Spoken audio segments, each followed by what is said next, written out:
And the very topic you have allowed me to speak on, peripartum cardiomyopathy and heart failure during pregnancy, itself indicates your intention that you really want to teach doctors. It is not directly related to echo or ultrasound, and still you have accepted it. That is really appreciable. I first thought that you will not accept this topic because it is not really connected with your business.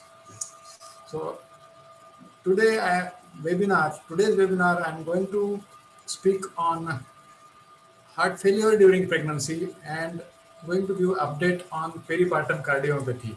Hereafter, I will mention it as PPCM. The broad layout of this topic, I intend to cover the topic almost completely, including right from prelude, why this topic, and what are the problems faced by clinicians of heart failure during pregnancy, up to counseling about next pregnancy.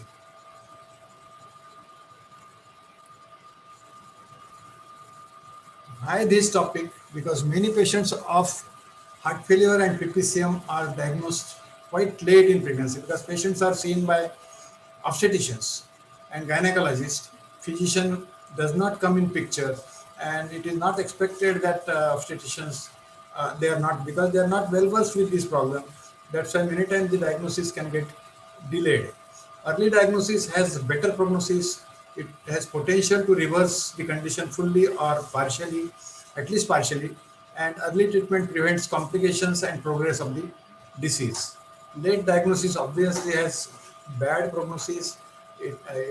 This condition PPCM is life-threatening or can reduce the lifespan and can result in lifelong disability due to LV dysfunction. That's why I thought that awareness of this topic amongst obstetricians and physicians is of crucial importance. Pregnancy and heart disease pose various problems. First problem is symptoms and signs of normal pregnancy overlap with the signs and symptoms of cardiac disease. Pregnancy may exacerbate pre-existing cardiac condition. Cardiac disease may manifest for the first time during pregnancy, and this poses a special problem because diagnosis is delayed in these cases. Patients who are already known to have heart disease, they are more properly treated, but when heart disease manifests itself or produces symptoms during first time during pregnancy, generally this type of cases get neglected and diagnosis is delayed. It is also important to know that maternal cardiac disease increases the fetal risk. Definition of peripartum cardiomyopathy is systolic heart failure towards the end of pregnancy or in early months following delivery due to reduced ejection fraction. So systolic dysfunction is more important part. This is also the echo-wise, the ejection fraction of these patients is always less than 45%, and this type of heart failure is nowadays referred to as heart failure with reduced ejection fraction. General timing of this disease, presentation of disease is last month of pregnancy and up to 5 months postpartum. This is a diagnosis of exclusion. One must always exclude structural heart disease in these cases before you finally label the case as PPCM. Many other conditions like congenital heart disease, valvular heart disease, congestive cardiomyopathy, and hypertensive disease can produce symptoms of heart failure during pregnancy. When such pre-existing condition produce heart failure during pregnancy, generally by rule, they will present during second trimester, because at this time the cardiac output is high, and the cardiac decompensation produced by this disease occurs during second trimester because of increased cardiac output at that time. So timing of presentation gives important clue. If some patient has symptoms during last trimester, then only you suspect diagnosis of PPCM. One condition which needs special mention is pregnancy-induced hypertension, preeclampsia. They can cause heart failure in last trimester. But if you do echo of these patients, it shows normal EF. So this type of heart failure is labeled as heart failure with preserved ejection fraction. That is HEPF, heart failure with preserved ejection fraction, or previously it was called diastolic heart failure.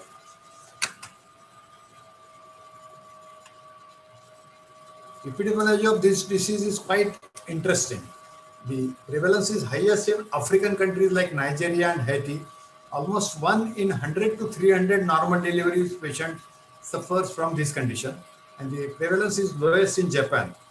Only 1 in 20,000 deliveries. In USA, the prevalence is 1 in 1,000 to 4,000 deliveries. And India, the exact statistics is not known, but it is expected that 1 in 1,500 to 3,000 deliveries may be having PPCM. It is important to know that prevalence of PPCM is increasing day by day. It's mainly because of increased awareness among the physicians and obstetricians and widespread availability of widespread echo facility. Etiopathogenesis of PPCM till recent time was grossly ill understood, multifactorial and incompletely proven. The various factors attributed were malnutrition, selenium deficiency, iron deficiency, anemia, viral myocarditis, autoimmune mechanisms, and genetic factors. But all these are quite non-specific and not proved at all. In recent time, understanding of etiology has remarkably increased and evolved. The important concept is shift in angiogenic balance towards anti-angiogenic environment has emerged as a potential initiating and driving factor. This is not complex at all to understand. At the level of placenta, there is increased angiogenesis. Vascular growth is required for placenta. And at the time of delivery, you need anti-angiogenic factors. So if this balance tilts, so there has to be balance between these two factors. And when this balance tilts towards anti-angiogenic factors, that is a driving force and initiating factor for PPCM. Why this happens? Late gestational hormones play important role in maintaining or destabilizing this balance. These late gestational hormones are produced by pituitary, placenta, and ovary. Angiogenic factors are required for placental growth, and anti-angiogenic factors are required for smooth placental separation. And reason for this imbalance is not clearly known, but it is hypothesized that it is oxidative stress and genetic predisposition. They are responsible for tilting the balance in favor of anti-angiogenic environment. Amongst many hormones studied or researched, prolactin and soluble FLT1 are of our clinical importance. So I will highlight the importance of these two hormones. Before going to importance of prolactin and SFLT1, I want to show this slide which shows the black line is of cardiac output. Notice that cardiac output starts rising in the first trimester and reaches peak in second trimester. So that is why any structural disease which was present before will manifest during second trimester. Whereas the levels of hormones shown by orange color, they peak around the time of delivery. Just before delivery they peak and they disappear soon after delivery. So their purpose is smooth separation of placenta. So coming to prolactin pathway responsible for producing this condition, it is produced by pituitary gland. Levels of prolactin start rising late in pregnancy, when at that time progesterone level starts falling. It is also called as lactotropin, and it is responsible for growth of mammary gland and lactation. So this hormone prepares mother for lactation. Under oxidative stress, this can be broken down. So in abnormal condition, unphysiological condition, it is broken down to fragment called as 16kDa prolactin. This is harmful fragment of this hormone. This fragment has anti-angiogenic, pro-inflammatory, and apotropic properties which destroy the cells. This particle, when injected in experimental mouse, they can produce LV dysfunction, and LV dysfunction thus produced reverses with bromocriptine, which is a prolactin blocker. Human studies also have confirmed the beneficial effect of bromocriptine in patients with PPCM. Another hormone worth mentioning is soluble FLT1. This is also responsible for PPCM. This hormone is produced by placenta. It is anti-angiogenic hormone. It is required for smooth separation of placenta. The levels peak when the pregnancy comes at terms. So levels of this hormone are required, high levels are required at the time of delivery. So they peak at 37 weeks to delivery, and soon after delivery they decrease rapidly. The high levels are found in patients with PPCM. That's why it was thought that this could be responsible for PPCM. When injected in an experimental mouse, they also produce LV dysfunction. LV dysfunction produced by this injection of this hormone can be reversed not by bromocriptine but by angiogenic factor, which could produced by placenta, that is placental growth factor. So important, and the higher levels are noticed in PPCM patient, and higher the level, worse is the prognosis of patient with PPCM. So what is the importance of this hormone from clinical point of view? It can be used for making diagnosis. It can be used for assessing the prognosis. And then we also know that prolactin pathway is not the only theory. So that bromocriptine or reversal of prolactin action is not going to work in all cases. So these are three clinical important points about this hormone, and it is possible that in future we will have treatment available to reverse this pathway also. So this slide really summarizes the role of prolactin and soluble FLT1. They, under the effect of genetic susceptibility and oxidative stress and predisposition or susceptibility, they can produce damage to the myocardial cell. Then some patients are more prone to develop PPCM. So they are called as risk factors. They are not called as causative factors. They are risk factors. And the simple mnemonic for remembering the names of risk factor is IMTP. I is for and where I2 and T2. So I is for increased maternal age, increased parity, malnutrition, twin pregnancy, tocolytic therapy, that is use of uterine relaxant for delaying the labor, and P is for preeclampsia.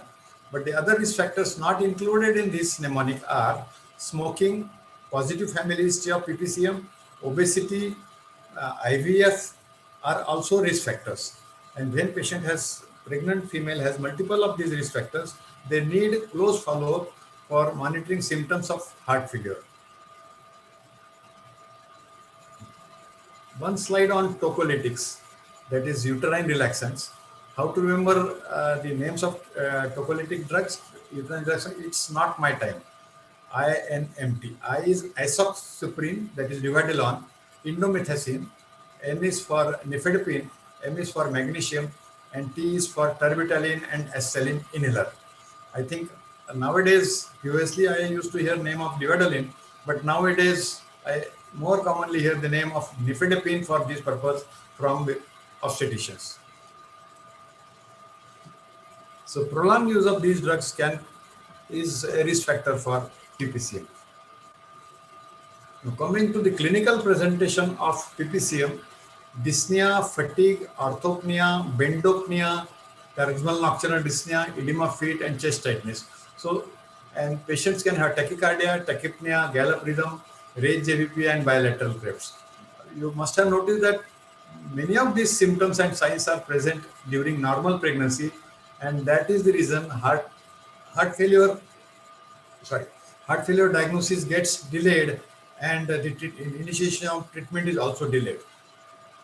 Few patients, however, can have malignant presentation. They present with gross congestive cardiac failure, shock, thromboembolic complications, and arrhythmias.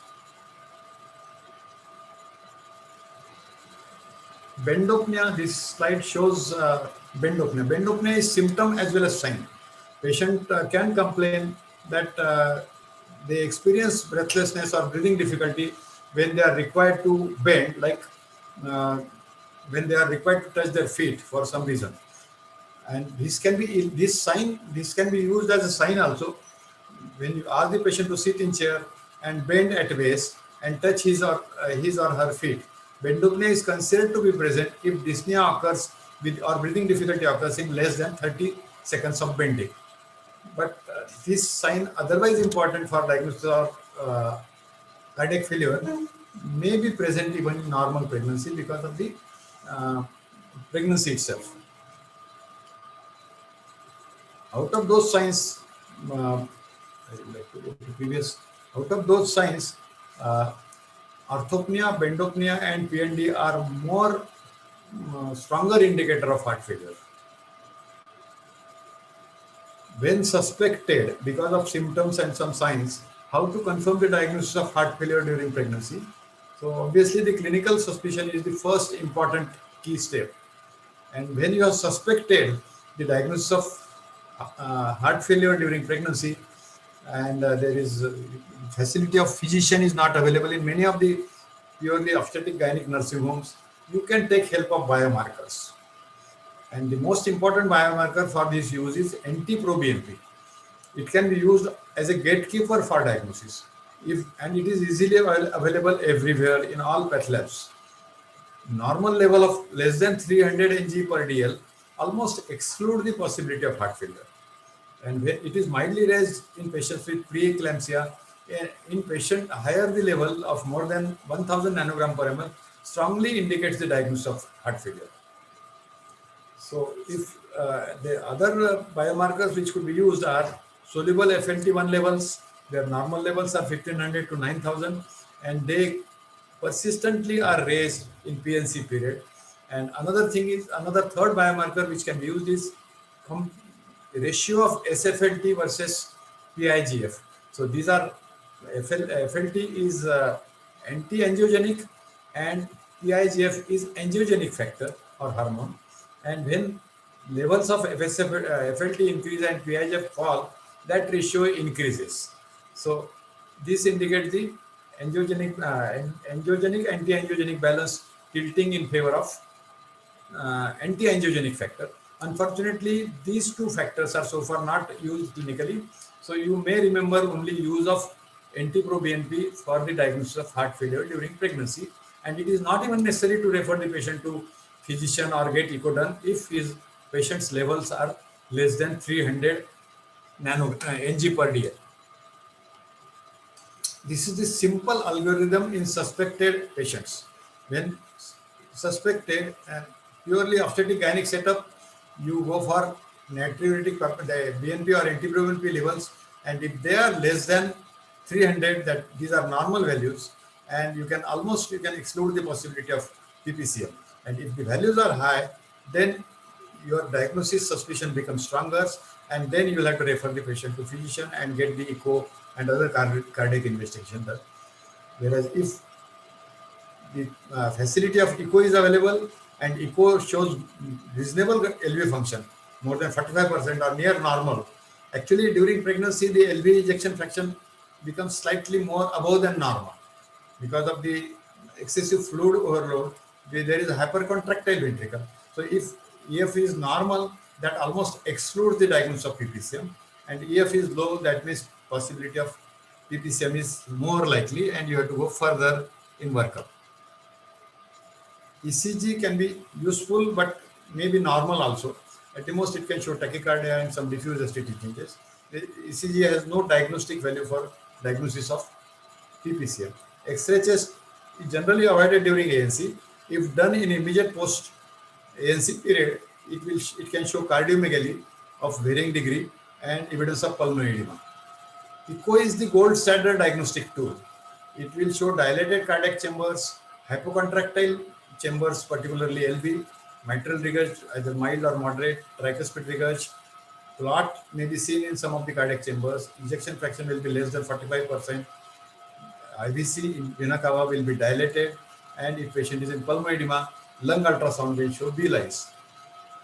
And patient can also have diastolic distress. So it is systolic as well as diastolic heart failure, mainly systolic heart failure.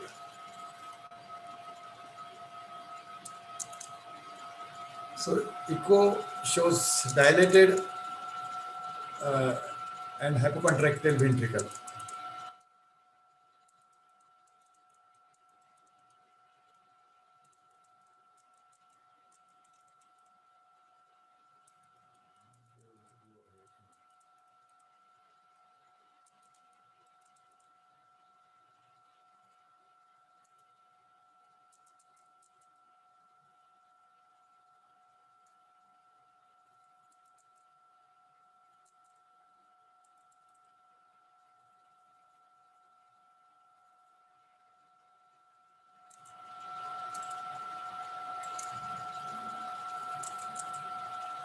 How to go ahead?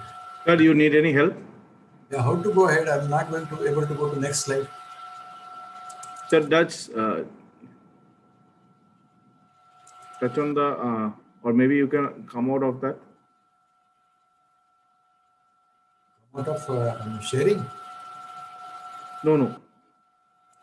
Click onto the screen and then move on for the next.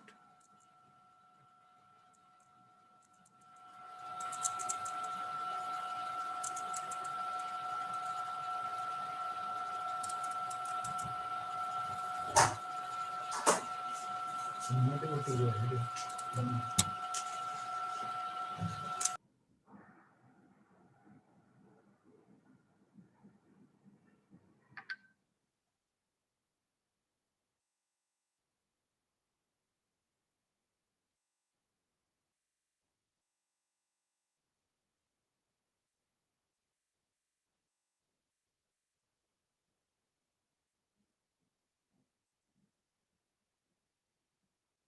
Go to the full screen.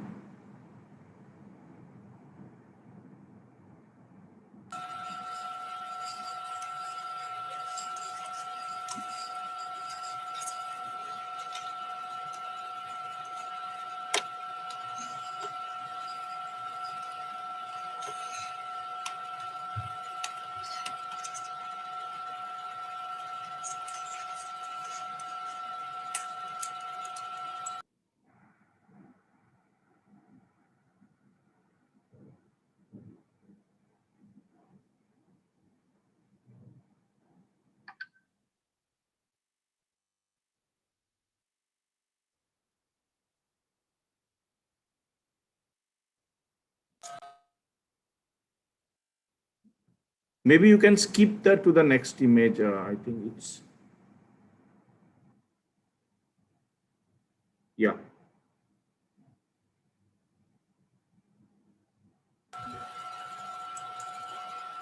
This is the parastern long axis view showing a dilated left ventricle. Go to next, please. Yeah, this is short axis view, again showing same thing. LV is very grossly dilated. And this is calculation of ejection fraction, which will be always less than 45.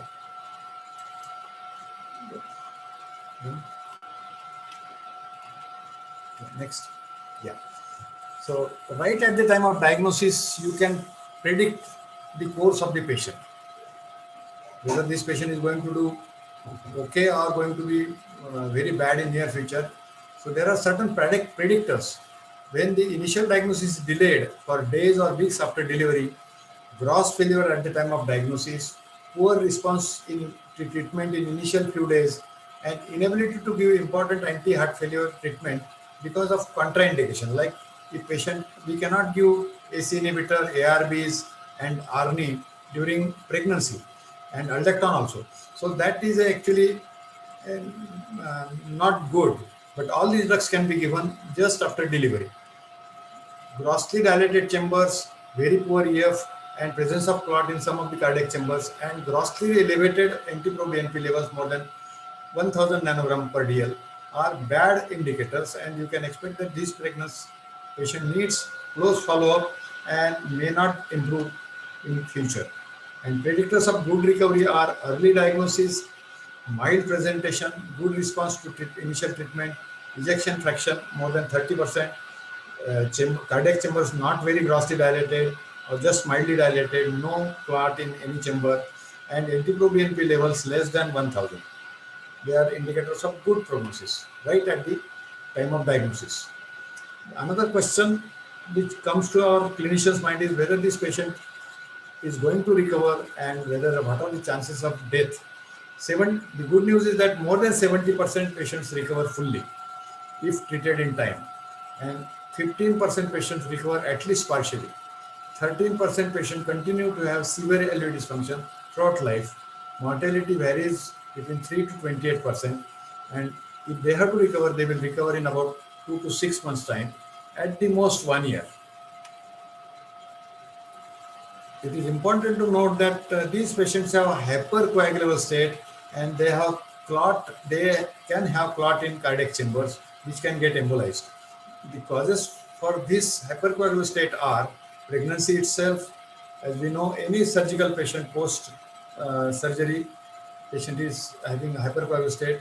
Bed rest, PPCM itself induces hypercoagulable state, and when the dilated hypocontractile chambers, atrial fibrillation, and when we use bromocriptine for treatment, the side effect is it increases the hypercoagulable state. The clinical implications of knowing this is, you know that these patients are prone for thromboembolic complication which can occur in 10% cases. ECO can show evidence of clot in 10% cases. The anticoagulation is strongly indicated in these patients.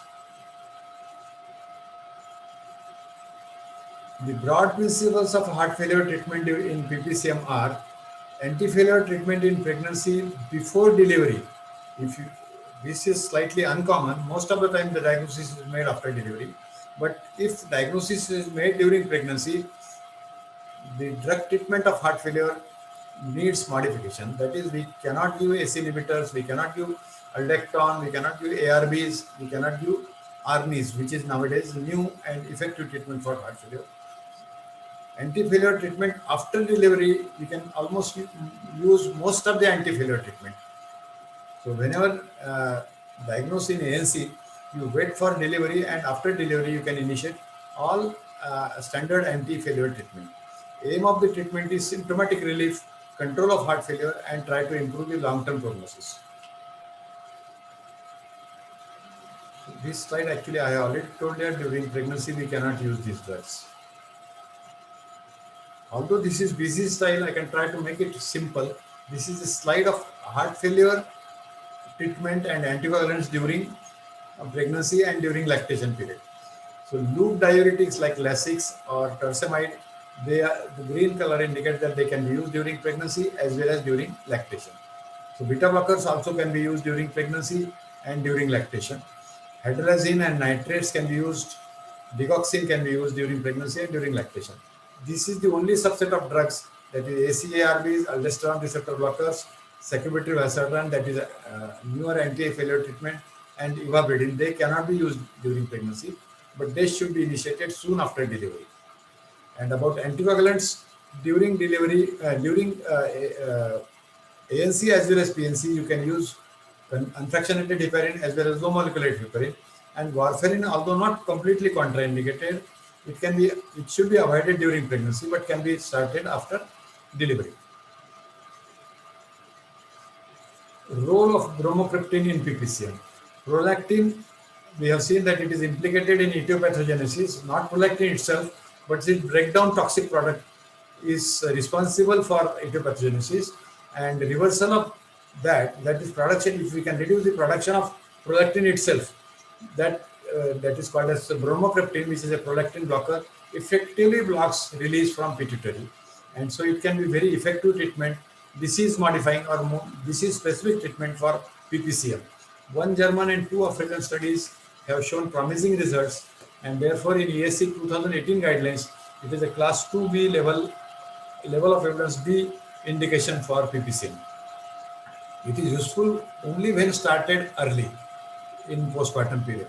It is still not approved in USA and Canada, but new trial is going on there, and it is expected in next guidelines it will be included as a treatment for PPCM. Bromocriptine is only disease-specific treatment for PPCM. And these are the result of one of the trial treated with bromocriptine and with standard treatment for heart failure. and mortality is significantly less when they were treated with bromocriptine, 10% versus 40% in standard group. And LVF recovery was also quite significant, from 27 to 58% in treated group, and from 27 to only 36% in standard group where bromocriptine was not given. And this finding is very important. Patients with previous peripartum cardiomyopathy and subsequent pregnancy had 100% protection from relapse of PPCM when treated with bromocriptine. So immediately when treated with bromocriptine immediately post delivery for 8 weeks and had complete recovery. Doses of bromocriptine, it is available with brand name of Gapgolin. In mild form, 2.5 mg OD for 7 days. In moderate form, 2.5 mg BD for 14 days, followed by 2.5 mg OD for 42 days. In severe form, you give higher dose. You start with 2.5 BD, up titrate up to 10 to 20 mg daily. Depending on serum prolactin levels, they are expected to fall with use of bromocriptine, and it should be given for 8 weeks, longer period. And normal serum level, this question might come in your mind. What are the normal levels of serum prolactin? In pregnant females, the levels are 34 to 386 nanogram per ml. It is important to cover this duration of bromocriptine with anticoagulation. Bromocriptine has no other major side effect other than inducing hypercoagulable state. So it is well tolerated drug. How to deliver patients with PPCM? Early delivery is not required if maternal fetal status is stable. Delivery in stable patient is dictated by obstetric indication and not by the diagnosis of PPCM. Maternal hemodynamic instability requires urgent cesarean delivery, and early planned cesarean delivery is preferred for patients with advanced heart failure. Monitoring of fetus during that period is essential. And once the fetus is out, the risk is not completely over, because some patients soon after delivery or soon after cesarean section can land in fluid overload due to removal of IVC compression. Autoperfusion leading to due to uterine contraction can increase the volume overload and fluid mobilization.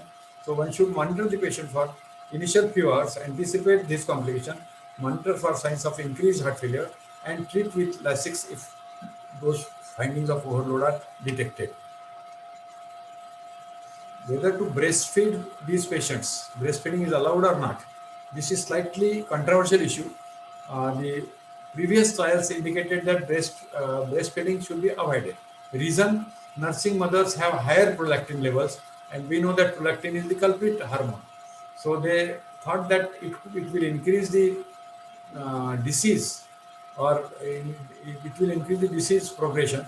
That's why in 2010 guidelines, it was suggested to avoid breastfeeding. However, newer trials have shown that no adverse effect of breastfeeding on recovery, and small other studies also have shown. So final recommendation is that allow breastfeeding in stable and mild cases, and do not allow breastfeeding in unstable and severe cases. What about the advice on contraception to patients who suffered from PPCM? All women with PPCM at discharge after delivery and all women with previous history of PPCM must receive contraceptive counseling, and recommendation to avoid next pregnancy for at least 1 to 2 years. And those who have not recovered fully, even partially recovered patients, they should not be allowed any pregnancy forever, and they should be advised sterilization of patient or partner.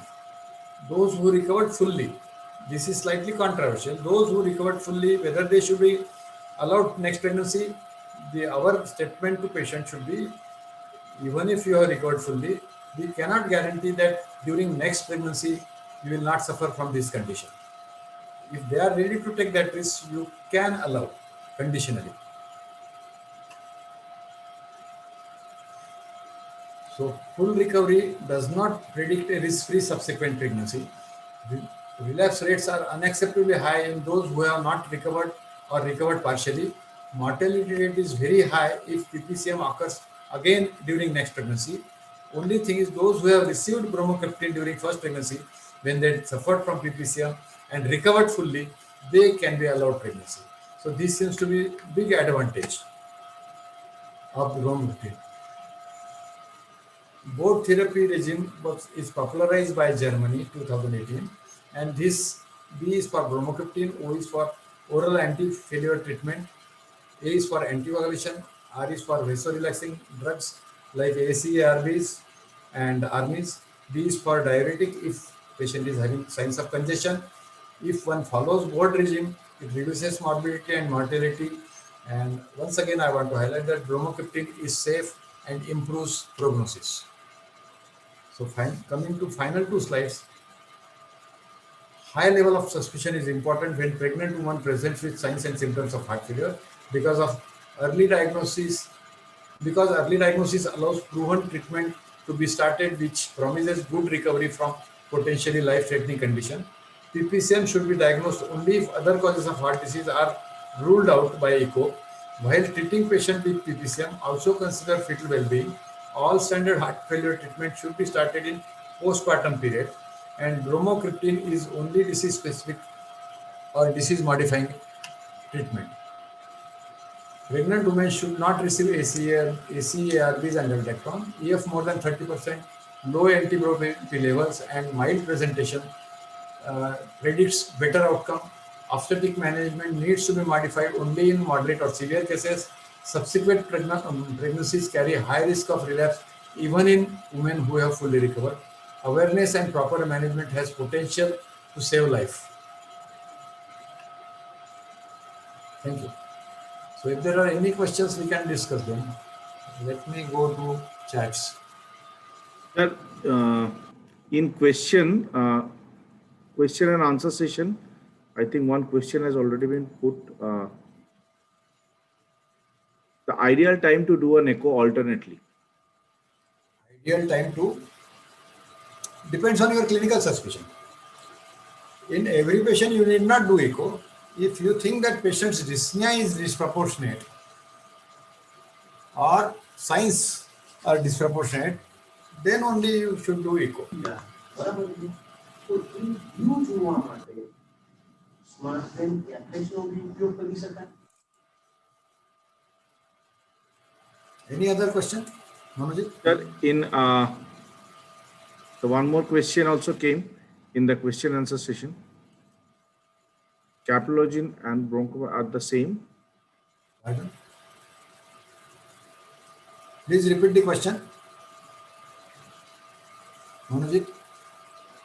Sir, caploline and bromocriptine are same. Same. It is the market preparation. Bromocriptine is available as caploline. It is available at 0.5 mg. It is commonly used by obstetricians for suppressing the milk production.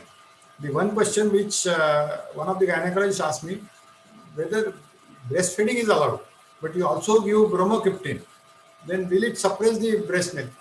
Continuous suckling does not prevent the milk formation. So bromocriptine does not necessarily stop the lactation.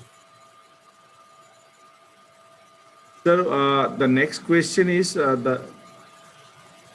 whether the safe anesthesia is choice for the delivery. Which one is possible? Actually, delivery timing and type of delivery, whether normal delivery to be allowed or to subject the patient to cesarean section, depends on the clinical condition of the patient.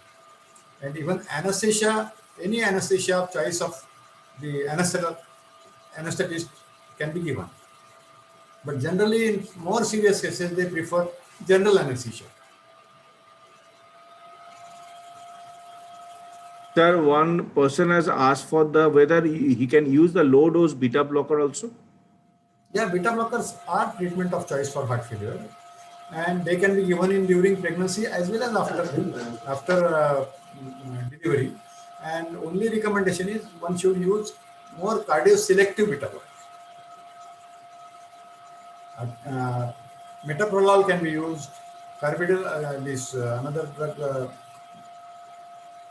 carbidiol also can be used. Metoprolol can be used. Concor can be used. Sir, one more question, like one doctor has asked, can we diagnose the PPCM through ECG? No, that's what I showed in my slides.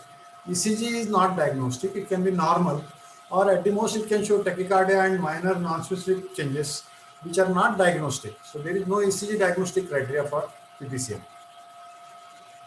Only diagnostic gold standard is echo, and as a screening tool, NT-proBNP.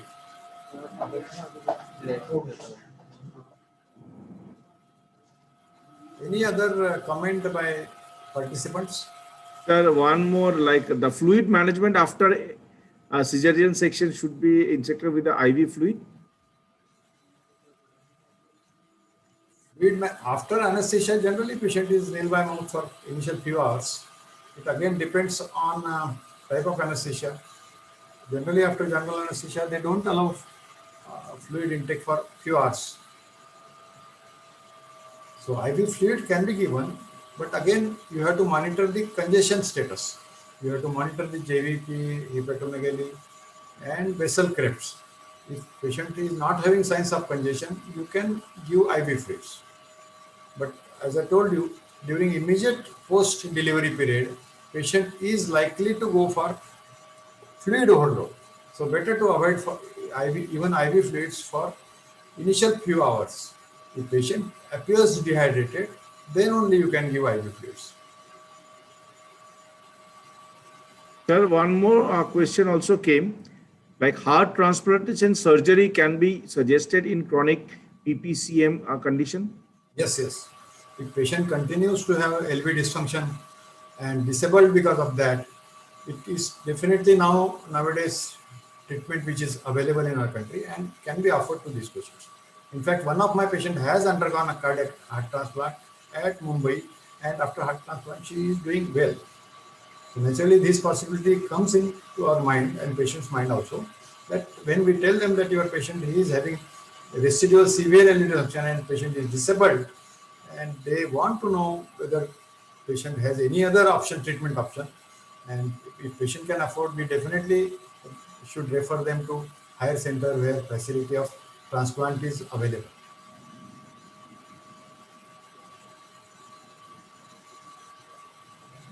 But as far as my own experience is concerned, unfortunately, we have not analyzed not kept our data, but almost I must have seen about last 2-3 years, about 15 to 20 cases, I have not seen any mortality.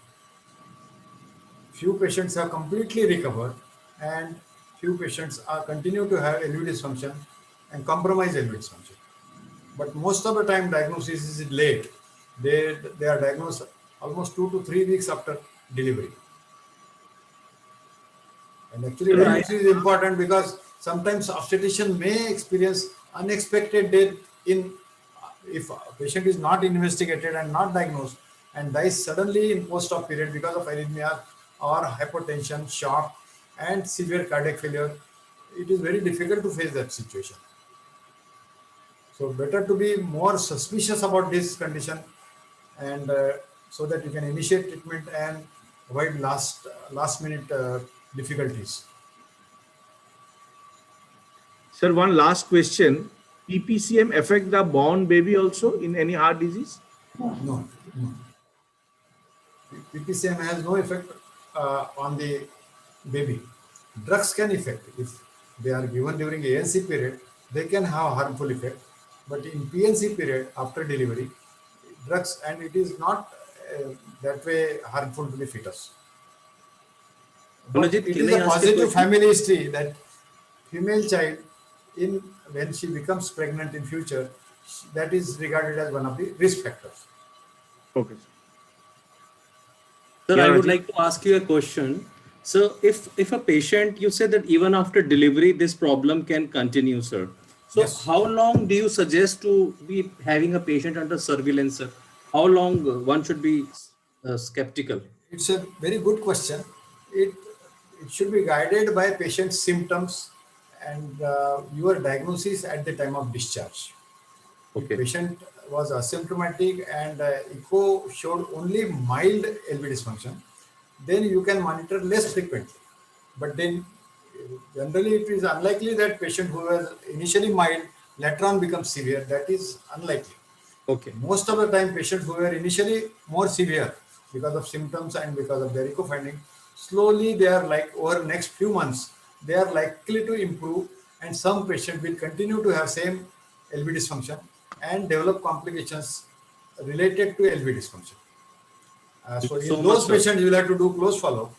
Got it, And sir. the other type of follow-up which is required is, I mean, in patients with high risk because of presence of multiple risk factors, they even when they become pregnant, right from second trimester, you should do echo follow-up. There is no Thank you, sir. definite protocol how frequently to monitor. I think it should be guided by patient symptoms and your level of suspicion. Thanks a lot, sir. Very nice, sir. Thank you so much. Very informative. Yeah, Manojit. So one for my own understanding, like when a mother or the would-be mother should be on diabetic and should be on cardiomyopathy, like an ejection fraction of 40, less than 40%, then how is the chances of recovery or maybe the re-effect on that in little aged time?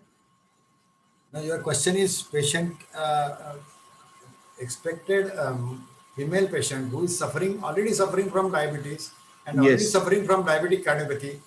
Yes. First of all, these type of patients who suffer from structural heart disease, usually they get counseled beforehand only. They see the doctor and they ask the doctor whether they should undertake pregnancy or not. And depending on their clinical condition, echo findings or whatever structural heart disease they are having, doctors will advise them whether to go ahead with pregnancy and close follow or to avoid pregnancy. But you are talking of a situation where the female is suffering from diabetic cardiomyopathy. Most of the time, doctors will advise her against delivery, against taking chance of pregnancy. Okay. Sir, the last question of the evening, any experience with the ECMO in such patients?